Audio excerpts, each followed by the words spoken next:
അവർ പറയുന്നത് നല്ലതാണെന്ന് പറയുമ്പോൾ ഓക്കെ ഹാപ്പിയോടുകൂടി ആണോ താങ്ക് യു എന്ന് പറയാം. നമ്മൾ തമാശയ്ക്ക് പറയുന്നതായിരിക്കും, അത്രയൊന്നും പറ്റത്തില്ലായിരുന്നു, കുറച്ചും കൂടെയൊക്കെ എനിക്ക് നന്നാക്കാൻ പറ്റുമായിരുന്നു, അങ്ങനെ തമാശയ്ക്ക് പറയുന്ന, പക്ഷേങ്കിൽ അതൊക്കെ നമ്മളെ എഫക്റ്റ് ചെയ്യും കേട്ടോ. താങ്ക് യു പറയാം. ഓക്കെ, ഇപ്പം നമ്മളിലേക്ക് കുറേ പ്രോബ്ലംസ് ഒന്നിച്ച് വരുവാണല്ലോ, എന്തെങ്കിലും ഒരു പ്രോബ്ലം വരുമ്പം പുറകെ പ്രശ്നങ്ങളാണ് എന്ന് പറയുന്നവരില്ലേ, അങ്ങനെ പറയാതിരുന്നാൽ മതി. എനിക്കൊരു പ്രോബ്ലം ഇല്ല, ഇതൊന്നും ഒരു പ്രോബ്ലം അല്ല, എൻ്റെ ദൈവം എൻ്റെ കൂടെ ഉണ്ട് എന്നൊന്ന് പറഞ്ഞു നോക്കിക്കേ, പ്രോബ്ലംസ് എല്ലാം മാറിപ്പോയിക്കോളും. അതേസമയം നമ്മൾ ആലോചിക്കുകയാണ്, ദൈവം ഒന്നിനു പുറകെ ഒന്നായിട്ട് ഇങ്ങനെ പ്രശ്നങ്ങൾ വന്നുകൊണ്ടിരിക്കുവാണല്ലോ എന്ന് നമ്മൾ പറയുമ്പോൾ അതാണ് ബ്രെയിൻ കേൾക്കുക. മനസ്സിലായോ?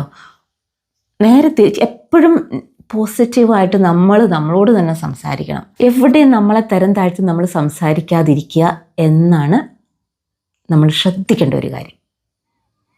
ചിലർ പറയും എനിക്ക് മാറാൻ പറ്റത്തില്ല, ഞാൻ ഇങ്ങനെയാണ് എന്നങ്ങ് പറയും. അങ്ങനെയല്ല, എല്ലാവർക്കും മാറാം.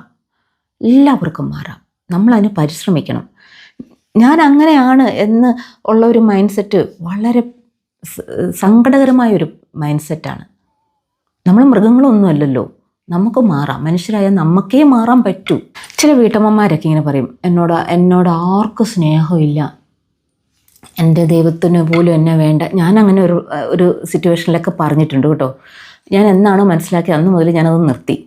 എൻ്റെ ദൈവത്തിന് പോലും എന്നെ വേണ്ട, അല്ലെങ്കിൽ പറയും എൻ്റെ പടച്ചോന് പോലും എന്നെ വേണ്ട. ഇപ്പം നമ്മുടെ കയ്യിൽ മിസ്റ്റേക്സ് ഒക്കെ വരികയാണെങ്കിൽ I M learning and I M growing, അത് മിസ്റ്റേക്കാണെന്ന് പറയരുത്. ഓക്കെ, മിസ്റ്റേക്കാണെന്ന് പറയാതെ I M learning, I M growing, ഞാൻ പഠിച്ചുകൊണ്ടിരിക്കുകയാണ്, ഞാൻ വളർന്നുകൊണ്ടിരിക്കുകയാണ്, ഞാൻ നെക്സ്റ്റ് ലെവലിലേക്ക് പോവുകയാണ്. ആ തെറ്റുകൾ തിരുത്തി നമ്മൾ മുന്നോട്ട് പോവാം. നമ്മൾക്ക് നല്ലൊരു പാർട്ട്ണർഷിപ്പ്, നല്ലൊരു ഡീഡ് ചെയ്യാൻ പറ്റിയൊരു മാസമായത്. നമുക്ക് പറ്റിയൊരാളുമുണ്ട്.